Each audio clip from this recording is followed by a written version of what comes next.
What is going on, everybody? It's the France, and we're here for a Full Gear review for November 9th, 2019. This is going up, of course, late because we did just get finished watching Full Gear. Jon Moxley and Kenny Omega absolutely killed each other out there. Cody and Chris Jericho just gave you some of the best storytelling out there with an MJF twist that we all saw coming.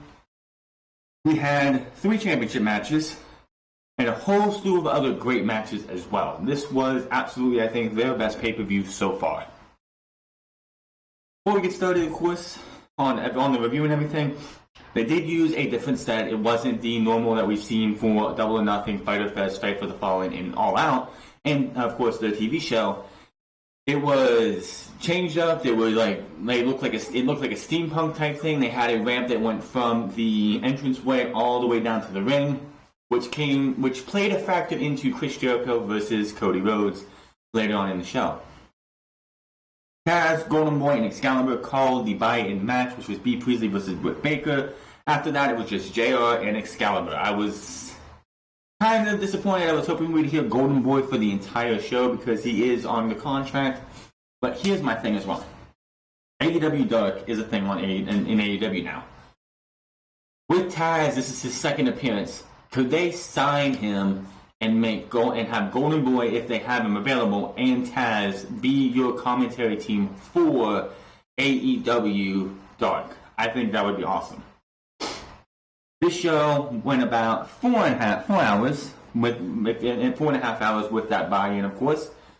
This, of course, was awesome.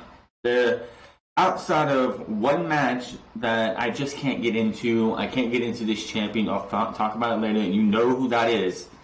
This show was great from top to bottom. It gave you ECW vibes, it gave you old school vibes, some great fucking tag team wrestling, and just great overall. Brie Priestley and Britt Baker was your match for the buy-in. This match, out of the 2 women's matches, was the most interesting one because of the heat between these two, going back to Fight for the Fallen, when Brie Priestley kicked Britt Baker in the back of the head, giving her a concussion. This match had a lot of heat. We were wondering what these two were going to do when they got together in a match, one-on-one. No tag teams, no battle royale, none of that shit. Now, this was not the best match in the night, of course not. It wasn't the worst match either, in my opinion. This match was good. But with the fact that these two have so much heat and they have so much intensity for what happened, B. Priestley has been called reckless by Britt Baker. Britt Baker accuses her of not following wrestling code. Like, when you injure somebody, you need to check up on them. B. Priestley, in her promo to set up this match, which they put out today on Twitter, she pretty much said, well, yeah, you might be I'm a wrestler. I wrestle every single day that I get a chance to. I go out and I wrestle. I might wrestle for AEW, but I'm also in Japan learning from the dojo. I'm learning from the top female wrestlers in the world. Britt Baker, you're off doing dentistry. You're off there messing with people's teeth. Wrestling is my life. Wrestling to you is just a hobby, practically, was pretty much what she was saying. B. Priestley, which, by the way, I love AEW, the fact that these guys have full reign, because both of their promos were absolutely awesome for this building into this match. Britt wants revenge for B hurting her. B just wants to to get rid of this pimple, this bug, this monkey off her back, and that is Britt Baker. Now, Britt Baker early on tried to get the lockjaw. That did not happen. Priestley rolls through, boots Baker in the back of the head. Priestley getting booed. Pretty good for the live crowd. Taz mentioning that Baker did have the flu on this night, so good on her to still fight through the fact that she was sick during this match. Closer to the end, both are up on the second rope. Stupid brainbuster lands. Baker tries to pick up Priestley again. Back still won't let her back. Still won't let her do that. Baker hits a cutter, covering to Priestley. Immediately goes for a cover to Priestley up, German suplex, shoulder capture, German suplex with the bridge. to Priestley stretching out Baker in the middle of the ring. Baker ends up on the apron, and Priestley leaps up top to the rope with a double stomp. To break Baker's back, cover for a 2. Baker's able to recover, Canadian Destroyer, pin 1-2 kick out. Baker lands a super kick, swinging neck breaker, goes for the lockjaw. Priestley leans back with the hair pull, cover 2. Baker eventually gets the lockjaw in and puts in the Rings of Saturn, brings in the mandible claw, the Rings of Saturn mandible claw, which of course is known as lockjaw. Priestley has no choice but to tap out. Britt Baker is your winner. Britt Baker's gone. Okay, we have about 10 minutes left before we get to the actual show. We see the lights go out, and we see the video pack, like a video of segments from Brandy's crazy video, and then Kong's music hits, and Brandy Rhodes and Awesome Kong just show up, walk down to the ring. Bea Priestley still in the ring, spinning back fist to Bea Priestley when Kong gets into the ring. I don't know what the fuck they're doing with this, but she pulls out a knife, hands it to Brandy. Double hook face buster, which I don't know what Kong calls that, on Priestley. Brandy then gives the knife back to Kong. Brandy then puts Priestley down face first onto the mat and grabs the back of her hair, pulls a section of her hair. Kong takes the knife, cuts the hair off, and just starts sniffing it as if it's something to turn her on. She puts the lock, and they both make it to the back, and then they both head to the back. I don't know what the fuck they're doing with this, and I honestly don't care. Whatever this whole Brandy Rhodes and Awesome Kong thing is, keep it off television, keep it off the pay-per-views. I literally do not fucking care about this. Jim Ross joins Excalibur on the commentary, and we are off to the main card, and we started off with some great tag team action as Matt and Nick Jackson of the Young Bucks took on P&P, Pride and Powerful, Santana, and Ortiz. As Pride and Powerful were making it to the ring, they did show that Ricky Morton and Robert Gibson of the Rock and Roll Express were at ringside for this match.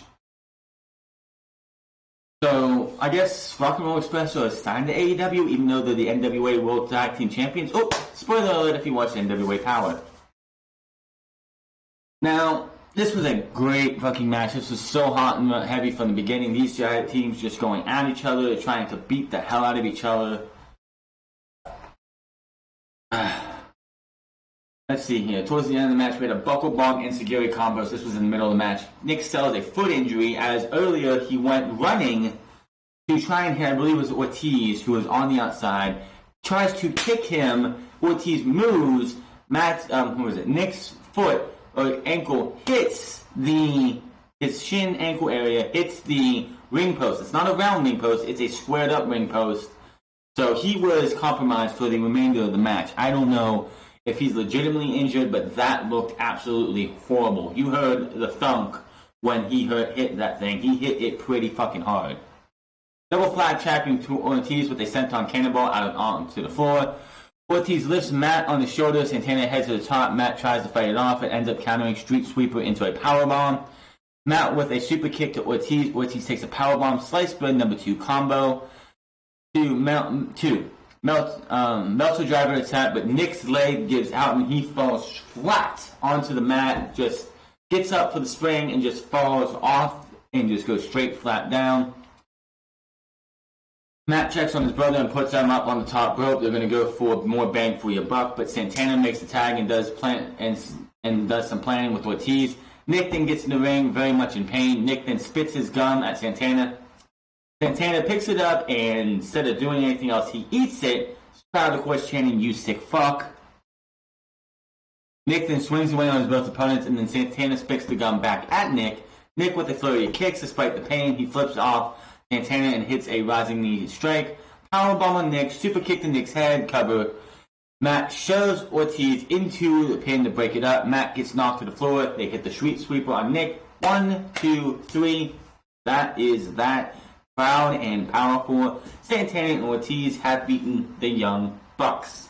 The Young Bucks are putting over these other tag teams, which is a good thing on one hand, but another thing, the Young Bucks need to start picking up some victories. Yes, they are Teflon. The Young Bucks the Lucha Bros, SCU, I'm going to say Christopher Daniels and Clint Kazarian of SCU, are the three big tag teams in this division. Proud and Powerful, even though they are a known tag team, aren't as established as the Lucha Bros, Young Bucks, SCU. So Young Bucks are trying to build up a tag team division. They have to lose some matches, but they also need to win some matches. Post-match, Sammy Guevara heads to the ring with his camera, and he celebrates with the Inner Circle. Guevara then brings a sock full of baseballs with the Rock and Roll Express up on the apron, and Guevara and Ortiz charge, and they go low. Sending both guys to the floor, Matt and Robert beat up on Santana. Ricky then hits Robert and I believe Matt take the rope, and Ricky's holding onto it and pull him over for a slingshot Canadian Destroyer on Santana. Crowd with a pop for those spots. And then Ricky Morton then hits a suicide dive on Guevara and Ortiz. Crowd goes crazy for those spots. Rock and Roll Express, I don't know if this is only a 2-time thing. If they're done with it, I might hear from the Scrubs later on because I'm not watching them right now. I'm actually doing this recording. But Ricky and Robert Gibson, NWA Tag Team Champions in a couple weeks. I don't know what's going on with them. If they're signed with All Elite Wrestling as well, if they're going to work both shows, I have no idea. Hopefully this is just it. We don't need to see Ricky and Robert Gibson wrestling in AEW. You want to see that, watch the NWA Power where they should be. Swiss Miss chocolate milk. Hot chocolate at this time of the year. Awesome stuff. We move on to the Bastard Pac and the Hangman Adam Page. This, of course, is the rubber match from the first two encounters. The first one, which was supposed to happen at Double or Nothing, happened a week beforehand, or a week and a half beforehand, at a British wrestling British wrestling promotion, which I don't remember what the name of it was, but Hangman won that one by disqualification. Pac won on October the 2nd when they had their debut episode, and this was the rubber match to see who would win. This was another good, fun match. Pac back on the floor, sitting in the corner on the chair. Page approaches, but Pac kicks him and hits a brainbuster on the chair. Referee starts the 10 count. Page is up and in at 9.5. Pac barks at the referee, not happy. He was thinking he should have had that win, but of course that didn't happen. Pac heads to the top rope, hits a shotgun drop kick, 2. Pac with some hard kicks to the chest. Enziguri lands and he heads to the top. Page just shoves him down, clutching him. Page heads up and super follow-away slam. Page on the apron, buckshot lariat, and eats a super kick. Buckshot lariat attempt, but he eats a super kick. Page yells and charges, eats a snap suplex. Pac then goes for something and takes a powerbomb. Page looks for the Deadeye, but Pac fights out of it and locks in a standing brutalizer.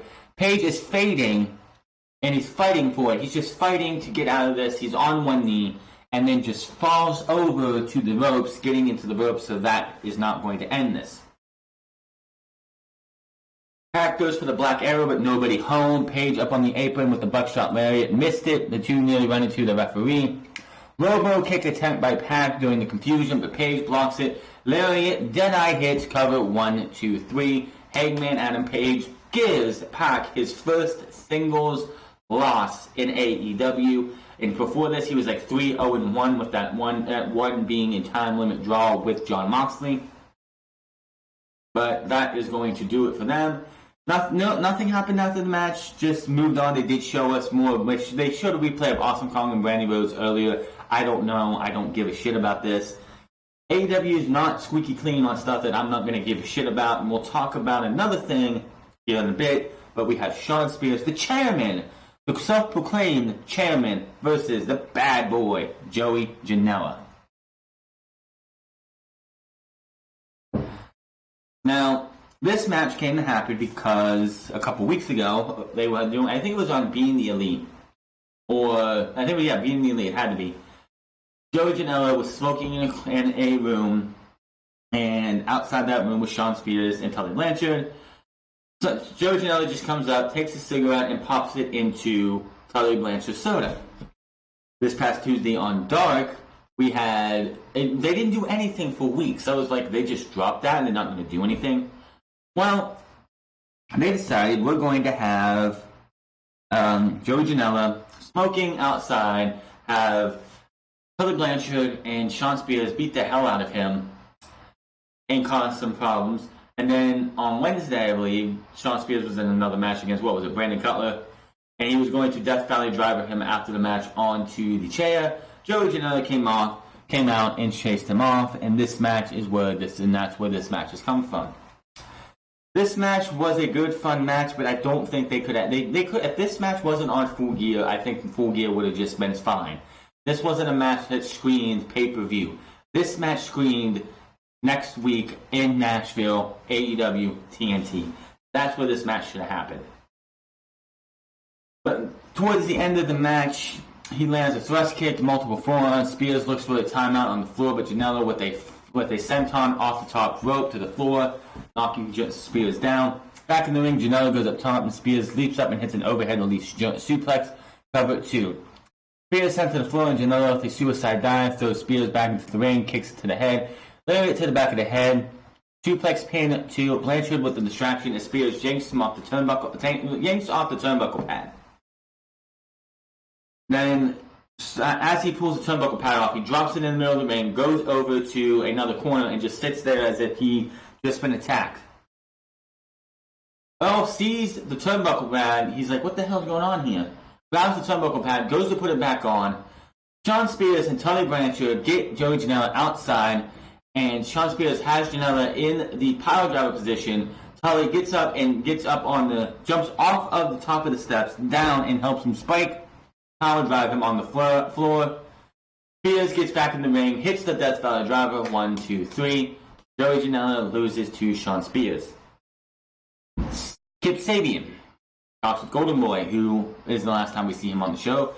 But Golden Boy asks him, what's with the attitude change?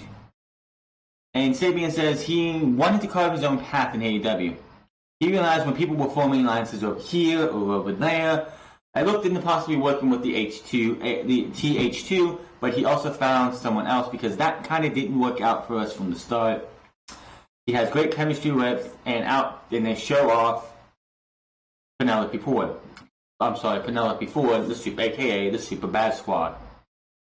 Ford says, why be bad when you can be super bad? That was, of course, a hit at her ex, Joey Janela, because Joey Janela and Penelope Ford used to be an item multiple times. So far, this has been a good pay-per-view. I will have to say is that it's great that they have this win-loss record thing going on, but when you look at win-loss records and you see Hangman Page, who is 4-4 overall, and you see Pac, or you see this person who's 4-4 overall, or this person who's 3-3 overall, or something. Wins and losses wins and losses matter, but in the end, it's like if you have more people being overall, like 500 overall, you're just 50-50 people just not doing it in WWE's way.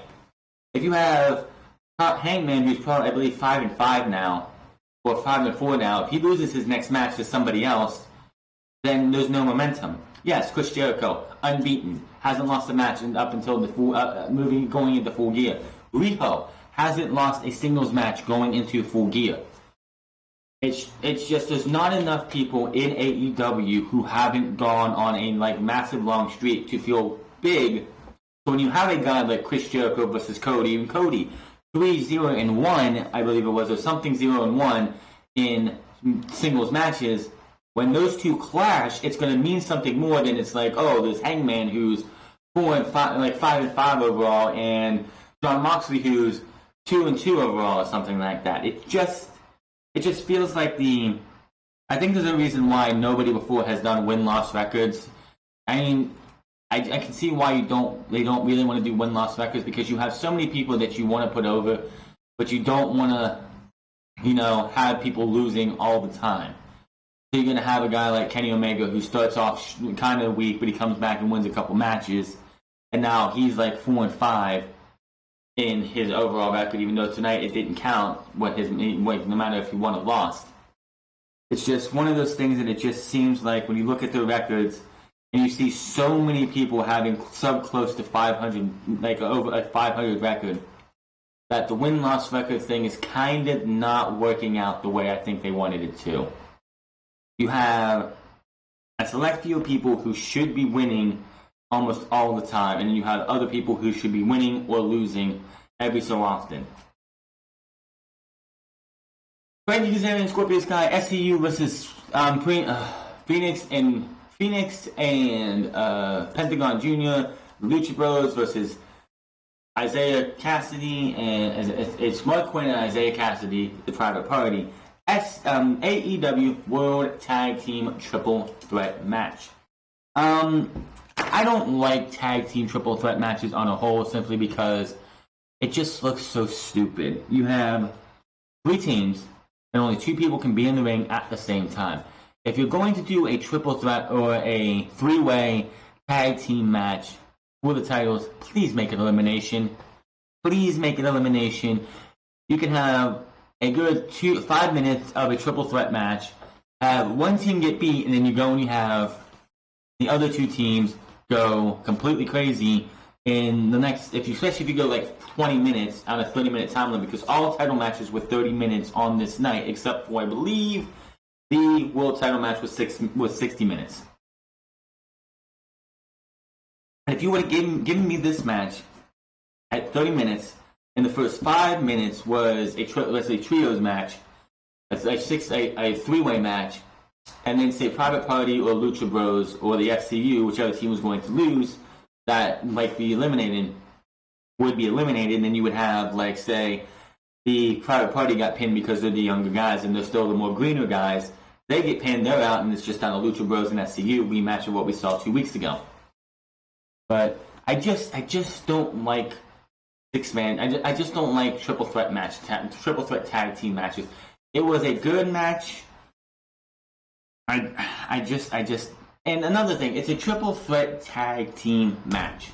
What's the goddamn point of having tag team matches go like this? Because, we all know, triple threats, trios, 4-ways, there are no disqualifications. So does it really fucking matter if there's tags? You could just have all 6 guys in the ring, have complete mass hysteria, and we go from there. Mark Quinn and Isaiah Cassidy look for gin and juice. Kaz holds the ropes, though. Guy throws Cassidy into Quinn. Quinn goes to the floor. SCU later hit on Cassidy. 1, 2, 3.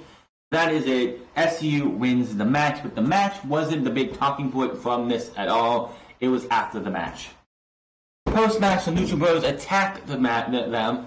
They look to do a package power driver on a chair to, I believe it was Kazarian. The lights go out. The lights go back on, and there's another Pentagon in the ring. There's another Pentagon Jr. in the ring.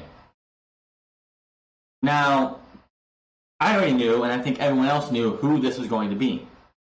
Now, if you were going to have this happen, why couldn't this be the finish to the match? If this was your plan to have this happen, why not make this the finish to the match? Basically, what happened is the other Pentagon, the fake Pentagon, gives the real Pentagon an STO. And he picks him up, hits the Angel's wings onto Phoenix, I believe. Well, hold on. No, he takes the Phoenix, gives him the Angel's wings onto Pentagon, pulls the mask off. It's Christopher Daniels. And he had, this was a throwback too, is he had on his one eye, he had a cross, a crucifix cross, painted over his one eye. But he pulls off the mask, grabs a chair, swinging at Pentagon, who rolls out of the ring. Daniels hugs the SCU members. He yells at Phoenix and Pentagon, "Let's finish this. Let's go. Let's finish this." I think this would have been so much more awesome and so much more impactful had this been the finish to the match. I mean, yeah, it's cool. Christopher Daniels is back. But honestly, you could have had, because it's a triple threat match, it's a trios match, no disqualification. You could have had Pentagon going for the package power driver on Kazarian like you did. Throw the chair out if you want to, have the chair there, whatever. And he lifts him up, going to do it. The lights go out, lights come back on. Christopher Daniels dressed as Pentagon, does the STO. Angels wings onto the other guy. Pentagon's the legal guy. So pulls the mask off. It's him. 1, 2, 3. They keep the championships. I think that would have been fucking awesome. But no, you do this afterwards. I just think that it would have been so much more surprising and so much more better in the end if they would have had Daniels make his return in the match.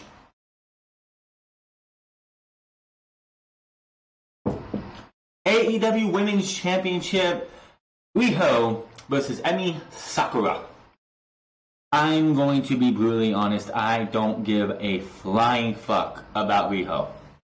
I know she's Kenny Omega's favorite mixed tag team partner. I know she's Kenny Omega's favorite. But she is unbelievable in a bad way. I do not believe that she could be champion.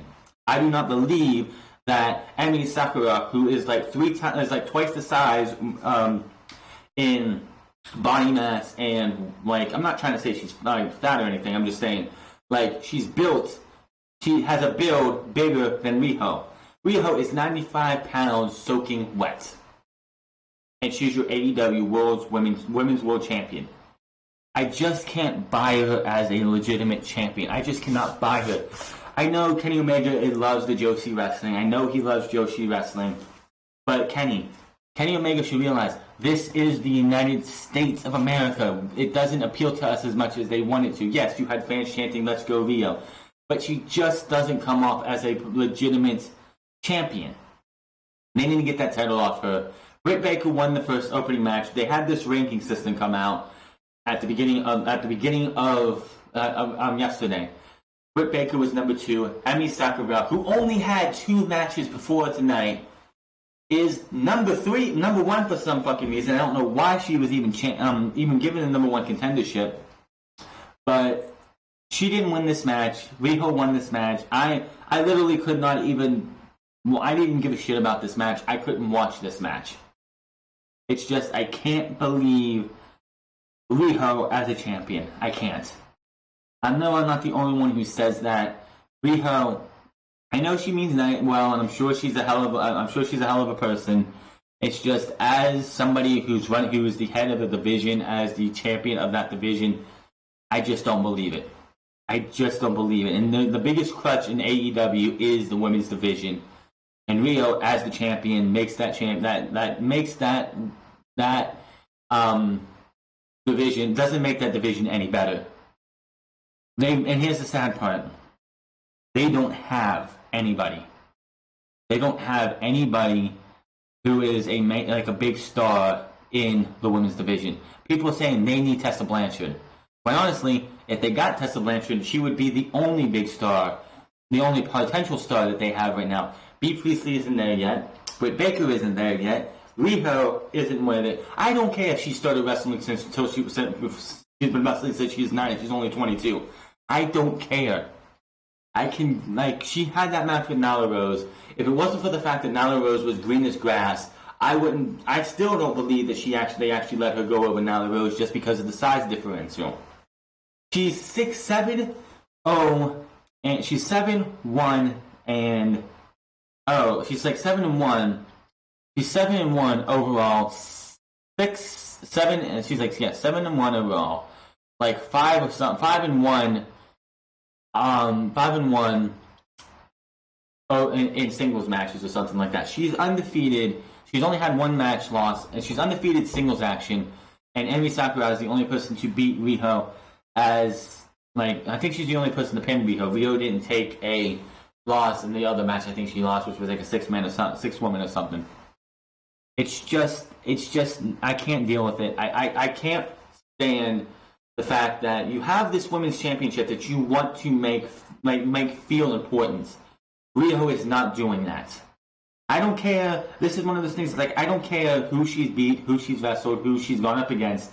Riho does not come off as somebody that I can legitimately feel is the best at what they do. If you are the champion of your division, you are the absolute fucking best, and Riho is not that. And the sad part is they don't have an absolute best. Ali has been disappointing since she's been in AEW. Bea Priestley's not there enough.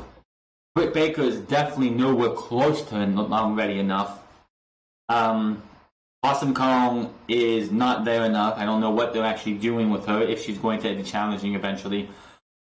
Sakura is not there. The only one that I actually think would be be viable enough is Haruka Shida. Ishida. I don't know if I said her first name right, but Shida. The person that Riho beat at All Out to get a chance to wrestle for the championship. She is the only woman on this entire roster that I find believable at this time. And I'm a Bea Priestley fan, by the way. Just, there's nobody else, in my opinion.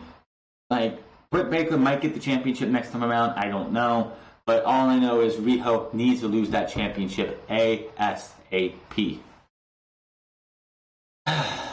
Pins her in a stack. Riho with a hurricane around Sakura's body leads to a stacking her up for a pinfall, 1, 2, 3, and she wins. I can't even care to talk about that match in a whole. I just can't. The match, this was your legit main event of the evening. I know Kenny Omega and Jon Moxley was unsanctioned and went on afterwards. That officially doesn't count towards anything. It was a lights out match. So if you think about it, this match was your main event of the evening. AEW World Championship, Chris Jericho versus Cody, Jake Hager and Chris Jericho's side, MJF and Cody's side. MJF would play a huge part in the finish of this match, and it's not how you think. If this went to the 60-minute time limit draw, they would have 3 judges. The Great Muta, Arn Anderson, and Dean Malenko. If Cody cannot win the AEW World Heavyweight Championship, could not beat Chris Jericho, he will never challenge for the AEW Championship again.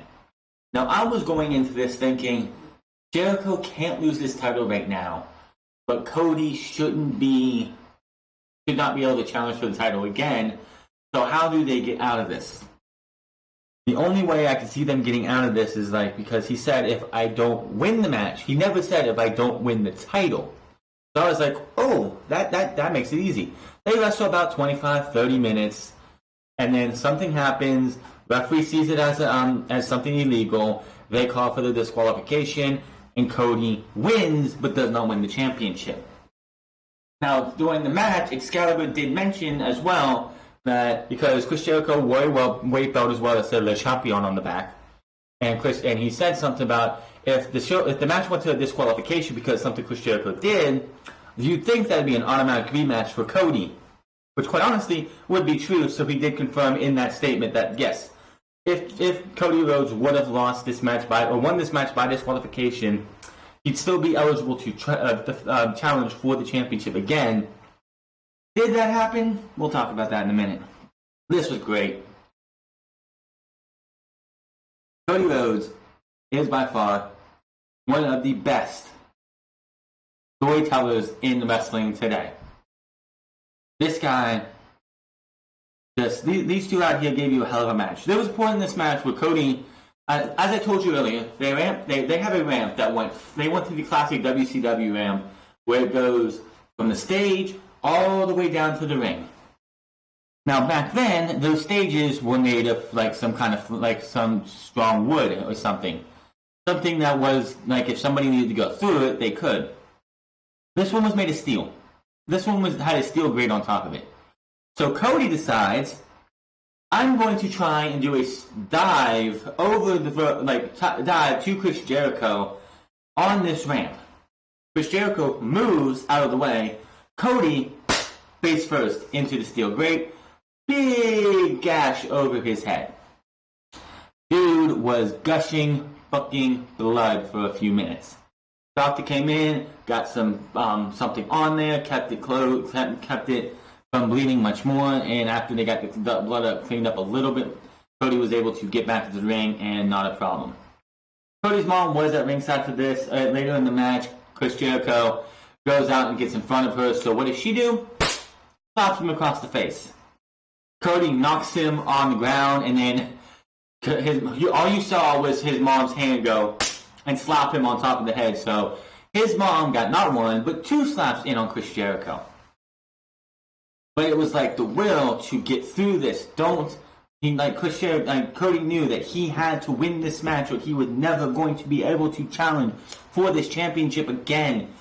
And Chris Jericho, when the spot happened with the dive, and after the doctor got the bleeding to stop, he gets back to the ring. Chris Jericho grabs him and just starts punching the fucking cut, trying to get that referee stoppage, because yes, referee stoppage would mean Chris Jericho wins and Cody is no longer able to challenge for the AEW World Championship. There's a part where MJF is out there, he's like doing what he is.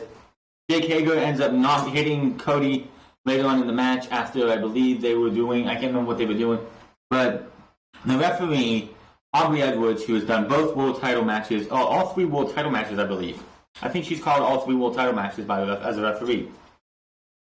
She kicks him out, and before he goes, you have MJF sitting there doing na na na na, hey, good. And so what happens? Jake Hager kicks him in the stomach and throws him into the ring post as he leaves. Jericho and Cody Rhodes were just beating the hell out of each other in this match. You had so many close falls. Jericho crawls over to the pinfall because the referee was being distracted. He got the championship, hits Cody in the head, throws it away, and just falls over and acts like he's dead. Cody counters the Crossroads in cover 1-2 after he tried, because Jericho crawled over, got a pinfall for it too. Both wrestlers swinging back and forth from their knees. Cody with a tribute to Dusty with the bionic elbow gets a very close 2 count. Cody looks for the disaster kick and goes right into the code breaker cover for 2. MJF is back up looking for the ring sign. Jericho takes off the weight belt and starts whipping the piss. This wasn't just like light shots. He was just brandishing this guy. It's like Jericho was whipping him like a dad would do back in the 80s, back in the good old times where you were able to whip your kid with a belt. He was whacking this guy on the back. Edwards finally takes the belt away after about 3 or 4 shots, tossing it out of the ring. Jericho heads to the second rope and needs a kick from Cody. Cody heads to the top for the Hurricane Rana. Jericho reverses into a I fucking hate this shit. They are not allowed to say the Walls of Jericho. The difference between a Lion Tamer and the Walls of Jericho are so easy to point out. The Walls of Jericho is a Boston Crab. The Lion Tamer is when he pulls them back and has his shin on their neck. That is a Lion Tamer. There is a totally big difference. Edwards, let's see. Cody finally grabs the bottom rope. By the way, in a Lion Tamer, Cody's going nowhere. Walls of Jericho, Cody can pull himself to the ropes with as much strength as he can. But he gets him in the Lion Tamer this time, and MJF, for whatever reason, grabs a white towel. Jericho then starts stomping on Cody's head while keeping the move, and he just sits down and is just wrenching Cody in his back, that if he held it in there for too long, Cody might have had a broken back. MJF takes the towel and throws it in.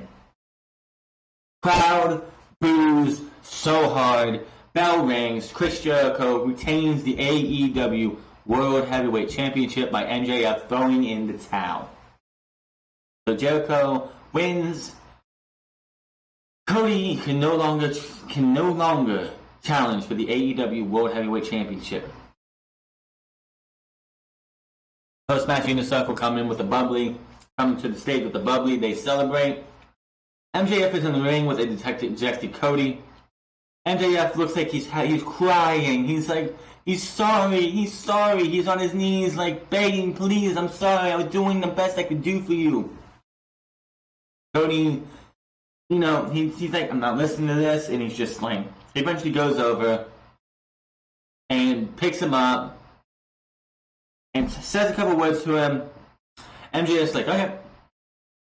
Dick Kick City, kicked him in the balls, and the crowd goes, boos majorly. MJF just gets this big like happy as hell grin on his face. Finally, the heel turn on Cody has happened. He shoves Cody to the mat, yelling, it's like my time, my time. Foul with the Astro chants. While he's heading to the back, all you see from the right side is just some water or something, like some liquid splashed onto MJF. Some fan threw the drink onto MJF. MJF stares at him for a second, and he heads to the back, and while he's doing that, Atlas Security was going probably over to that fan to escort him out. So, MJF is about to be taken to the next level. This guy has been there being groomed by Cody, being ready to take over when Cody was going to eventually allow him to take over. But he's like, you know what? I'm not sitting back anymore. I'm taking what I once kicked him in the balls, and it's like, it's my time. Now, Cody is no longer going to be able to go for the AEW World Championship. How they reverse that, how they eventually allow Cody, how eventually Cody gets back into that championship run is beyond me. That's fine. With Hangman winning against Pac earlier in the night, I think we could have known this was going to happen. I fully expected Hangman with Hangman winning his match. I'm pretty sure that it's going to be Hangman versus Chris Jericho again. Is Hangman going to be Jericho? Probably not. But we'll have to wait and see. There's a lot of speculation for that stuff. And now with the Full Gear card out of the way, we are on to the Lights Out match, unsanctioned. Jon Moxley versus the cleaner Kenny Omega. How do I even talk about this match? This was absolute carnage, brutality. Renee Young was tweeting about this because she is married to Jon Moxley. There was a board of mousetraps. There was I don't even know what to fucking call it. There was like this plastic, like square thing with barbed wire all around it. There was tables, there was broken glass, there was broom, there was a barbed wire broom, barbed wire bat, blood, guts, and anything else. Holy shit, this match was awesome. Now, if you've been wanting to have an ECW type night, an ECW match to watch in the modern day 2019, you got it in this match. It's kind of funny because these boys bled a good bit at the beginning of this match, and not a drop of it was on the AEW ring. I don't know what the hell happened, but it's like there was a time like Moxley brought in his bat first. He used it on Kenny Omega. Kenny Omega then brought his broom in, hit Jon Moxley square in the this. You know, you have a bump on the back of your head. He hit him right around there. So when he's battering Jon Moxley with this broom, you see blood coming out of the back of his head, streaming all down him. My God, was it a sight to behold? Just battling left and right, all over the goddamn place. I've only seen that Kenny Omega look one time because I didn't really watch his rise into or his time in the Bullet Club when he first joined the Bullet Club. But go back and watch his attack on AJ Styles when they kicked AJ Styles out of the Bullet Club, and just that look of like he's just so like ready to kill AJ. He's ready to destroy anybody in his way. That's the Kenny Omega we got tonight. We got the sick, vindictive, killer, cleaner from the original cleaner when he joined the Bullet Club in 2000. What was it? 2016, 15, 17, something like that. No, 2015, yeah. But nice little spot early in the match for any bloodshed, really. Moxley was over the barricade. Kenny Omega backs up and does a run. And he figured, he's going to do some kind of like suicide dive thing over. No, this motherfucker got up, jumped over, and hit him with a fucking drop kick. Absolutely awesome looking spot. It took them about 3.5 minutes to bring the barbed wire in. Barbed wire bat. Moxley got that onto Kenny Omega, beating the hell out of him with that. again, you got the barbed wire broom. They both took it to each other's backs. Jon Moxley actually got the barbed wire barbed wire bat placed across his face. This just, if you were squeamish, like completely squeamish, this match was not for you. You had Jon Moxley, you had Kenny Omega bring out a black bag, and you wonder what it was. It was broken glass, apparently from that table that those two went through a couple weeks ago. And he ended up slicing it over one of Jon Moxley's fingers. There was a point in this match where, like, the blood for them just all seemed to disappear except for on the side of Jon Moxley's face, where it just looked like he looked fucking badass with that, like, blood just dripping on his face for a minute. Again, they were bleeding at one time, like, badly. Jon Moxley had blood just on his chest and everything. Not a single drop anywhere on the AEW ring. I don't know if they're using some kind of mat that's going to, like, absorb blood and it just disappears. But I remember back at Double or Nothing when Dustin Rhodes bled, and this dude was just sitting there bleeding. That mat was completely covered in blood. These guys bled a good bit in this match, and not a single drop of blood anywhere. Cody in that match with another match beforehand, not a single drop of blood on mat. It's just so weird. Towards the end of this match, they start brawling up the stage, and Kenny Omega is calling for the Bucks and Adam Page to bring it, just bring it out here. You have Matt, Nick, and Hangman all coming out there. It's like, dude, this is enough. No, we don't want to do this. Come on, it's enough. He says something to one of the Bucks. They eventually bring this monstrosity thing out. I don't know what the hell you call it. But it was like a square, like a square piping, like PVC piping, with some legs, with barbed wire, with like a barbed wire fence all around it. They go through that with a suplex, and yeah, that was fucking crazy. They had this lighting fixture there that had the Full Gear logo on it that Jon Moxley got D-triggered through. They go back to the ring. The broken glass was there. There was a point in this before they went out there that Jon Moxley was put into a sharpshooter, I believe, or Scorpion Deathlock, whichever one. And he was in the glass. And the only way to get to the ring, he had to actually drag himself through the glass. Awful, awful looking visual right there. These guys, I don't know what the hell you want me to say about this, but these guys beat the hell out of each other. They put their bodies through hell. You had like Renee Young, who was married to Jon Moxley, watching this match, flipping out on Twitter every time something crazy happened. Like, I don't know. I don't think we're going to see Jon Moxley or Kenny Omega in Nashville. I think those guys we won't see until the week after. But if you watched NXT TakeOver, what was it? TakeOver last year. The second one with Tommaso Ciampa and Johnny Gargano faced each other. The one that the mat got taken up. Apparently, Jon Moxley was studying that one because what did he do here? He cut the ropes. They cut the strings that keep the mat down. Pulled everything back. They hit a couple moves there. But a elevated Death Rider, 1, 2, 3. Jon Moxley beats Kenny Omega, which made sense overall because it honestly would have made Jon Moxley look like an absolute geek had this guy been come out there with that fire promo last week or 2 weeks ago, whatever it was, saying, bitching, complaining, it's like, I worked my ass off to get this match.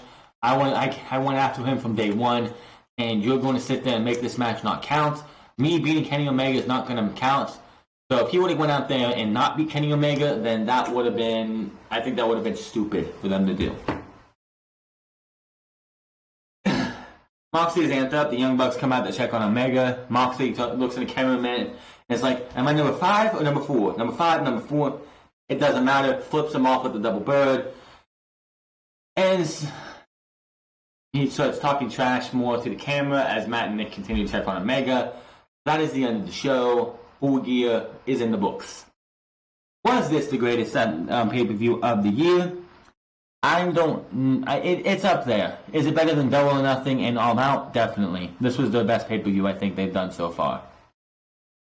Let me think here. Yes, Riho needs to lose that championship ASAP. I don't buy her as a champion. It's just like, I don't know what you want me to say, but Riho just doesn't make a good champion.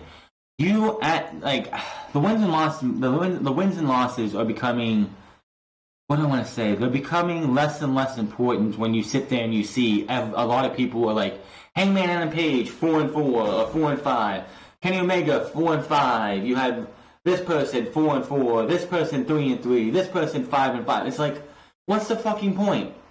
It's not like a match between like a Hangman Adam Page who's like 4-5 is not going to feel special. Oh, this guy's 4-5. He's going up against Chris Jericho, who hasn't won a match, who hasn't lost a match since the company started. Then how the fuck am I going to believe that Hangman Page has a chance against Chris Jericho? You have your like they're 50-50 in a lot of people, and it's like they're not 50-50 in WWE's way, where it's like we'll have Hangman face Pac, and then a week later we'll have Hangman versus Pac again, with Hangman winning the first one and then Pac winning the second one. No. You're having it's just not working the way I think they want it to, and I think this is the reason why nobody else does this win-loss record thing, because in my opinion, I don't think it works for professional wrestling. Wins and losses can matter without the win-loss record. Just having them go out there and going out there and giving you good fucking matches. Having, like, seeing those records and it's like, oh, well, Hangman Page is 4-5 overall. And he's facing a guy who's 4-5 overall. What the fuck's the point? Well, you have the Young Bucks who are 6-5 overall. And they're going up against a team who's 0-0. What the fuck? Who do you think's going to win that? Of course the Young Bucks are going to probably win. What if it's a team that's like the Proud and Powerful are 2-0. They're 3-0 now, but they were 2-0 going in. It just doesn't seem to work the way I think they want it to. And I think when you look back on it, if they go up until next All Out, that I would not be surprised by the time next year that the whole win-loss records gets abandoned, because quite honestly, it's not working. The Lights Out match, unfortunately, is being used as a crutch because look at what happened we got tonight. Yes, it was an awesome match. But they didn't want to have Kenny Omega or Jon Moxley have one more loss against them by having one guy beat the other. So they had him just say, well, it's not going to matter. It's not going to count. We'll give you a great fucking match, but it's not going to count. They need to really rethink what they're doing with this win-loss record thing, because quite honestly, it's starting to, the whole entire win-loss thing is starting to fade, like whatever was good about it is starting to just really fastly trickle off to where it doesn't feel like it's going to matter at all. Full Gear, again, probably the best pay-per-view AEW has put out all year. Will it be the best pay-per-view of the year? I don't know. TakeOver War Games looks like it's going to be absolutely fantastic. We'll have to wait and see, because outside of 2 War Games matches, we don't know what else is going on in that show. Leo Rush versus somebody, maybe Volta versus somebody, I don't know. We'll have to wait and see. Wednesday is going to be very interesting for AEW. See what they follow up with MJF. The most perfect tweet I think I saw when it came to the, this is what you have, and this is when you know professional wrestling is doing good. Someone, I remember their name, posted, someone else reposted it, and it said, their 7-year-old, left the living room when Chris Jericho beat Cody Rhodes, and he's been crying in his room ever since. My other kid is sitting here, Jim and the Judas, happy for Chris Jericho. Family divided. That is just fucking great right there. That is what you want to see in professional wrestling. AEW is what, when I watch Monday Night Raw, I'm embarrassed for half the shit that they do on that show. AEW does not show you anything that is embarrassing. Some of it doesn't make sense, like the whole Brandy Rhodes and Kong shit, or something that's unbelievable, as in Riho as a champion. But on the whole, they give you a little bit of everything that you want to see. AEW hopefully will continue to rise and rise and rise to a point to where they are the best out there. I know, of course, nobody's going to beat WWE as the #1 wrestling company for a very, very long time, unless WWE implodes on themselves, but that's neither here nor there.